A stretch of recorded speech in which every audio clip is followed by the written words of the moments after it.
స్వాగతం మా అద్భుతమైన కథల ప్రపంచానికి. అమృత స్టోరీ బుక్. అనగనగా ఒక అందమైన గ్రామం. ఆ గ్రామంలో రామయ్య అనే ఒక పేదవాడు ప్రతిరోజు ఒక బేకరీ యజమాని అయిన గుప్తాకి వెన్న అమ్ముకుంటూ తన జీవితాన్ని సాగిస్తూ ఉంటాడు. గుప్తా గారు, నమస్కారం అండి. ఇదిగోండి మీ కిలో వెన్న. కొంచెం ఆలస్యం అయ్యింది, ఏమీ అనుకోకండి. సరే సరే, అక్కడ పెట్టు. ఈ రోజుల్లో మంచి వెన్న దొరకడమే కష్టమైపోయింది. అయినా నువ్వు పేదవాడివి. నాలాంటి పెద్ద వ్యాపారికి మంచి క్వాలిటీ ఇవ్వకపోతే నీకే నష్టం. కాబట్టి మంచిగా తీసుకొస్తున్నావు. అవును గుప్తా గారు, డబ్బు తీసుకున్నప్పుడు మంచి సరుకు ఇవ్వాలి కదా. అయినా మీ దయ వల్లే నా ఇల్లు గడుస్తుంది. నేను వెళ్ళొస్తాను. రామయ్య ప్రతిరోజు చాలా నమ్మకంగా వెన్న ఇచ్చేవాడు. ఆ రోజు సాయంత్రం గుప్తా మనసులో, రామయ్య నాకు రోజుకు 1 కిలో వెన్న ఇస్తున్నాడు కదా. నిజంగానే 1 కిలో ఇస్తున్నాడా, లేక నన్ను మోసం చేస్తున్నాడా? రేపు పొద్దున్నే ఒకసారి చూసుకోవాలి. మరుసటి రోజు రామయ్య ఎప్పట్లాగే వెన్న ఇస్తాడు. రామయ్య వెళ్ళగానే గుప్తా దాన్ని బరువు తూస్తాడు. వెంటనే కోపంతో, ఏంటిది, దాదాపు 100 గ్రాముల వెన్న తక్కువ ఉంది. ఇది కేవలం 900 గ్రాములు మాత్రమే ఉంది. ఎంత ధైర్యం వీడికి! నన్నే మోసం చేస్తాడా? ఇంత మోసాన్ని నేను అస్సలు భరించను. వెంటనే పెద్ద మనుషుల్లో పెట్టి వీడి మోసాన్ని అందరికీ తెలియచేసేలా చేస్తాను. ఇలా అనుకుని గుప్తా వెంటనే పంచాయతీ దగ్గరికి వెళ్తాడు. ఏమైంది గుప్తా గారు, ఇలా వచ్చారు? ఏదైనా సమస్య? అవునయ్యా, నేను నాకు జరిగిన అన్యాయం గురించి ఒక్కరిపై ఫిర్యాదు చెయ్యాలి అని వచ్చాను. చెప్పండి, మీ సమస్య ఏమిటి? ఎవరి వల్ల మీకు అన్యాయం జరిగింది వివరంగా చెప్పండి. మీకు న్యాయం చేసే బాధ్యత నాది.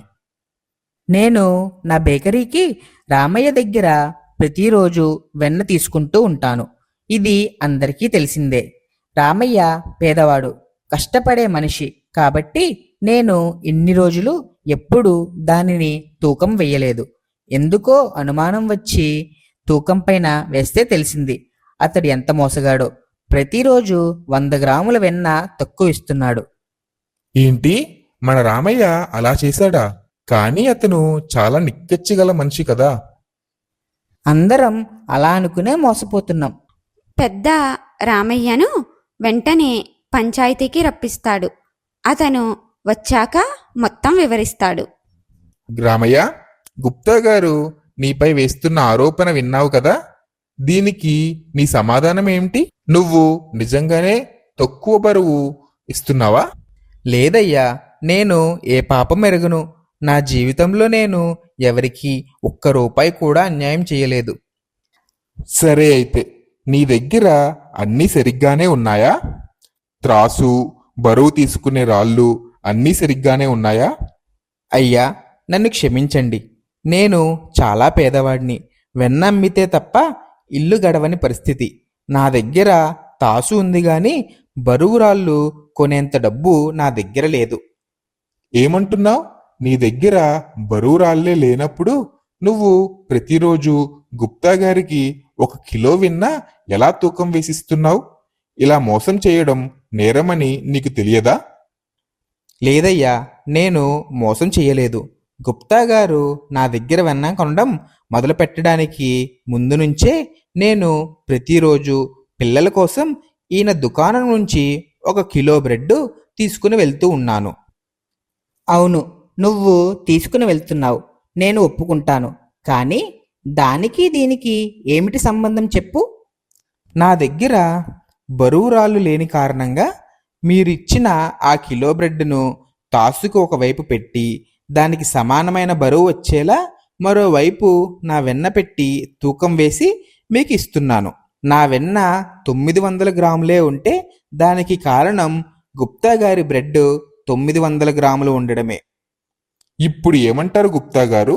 మిమ్మల్ని రామయ్య మోసం చేయడం కాదు, మీరే ఊర్లో అందరినీ మోసం చేస్తున్నారు.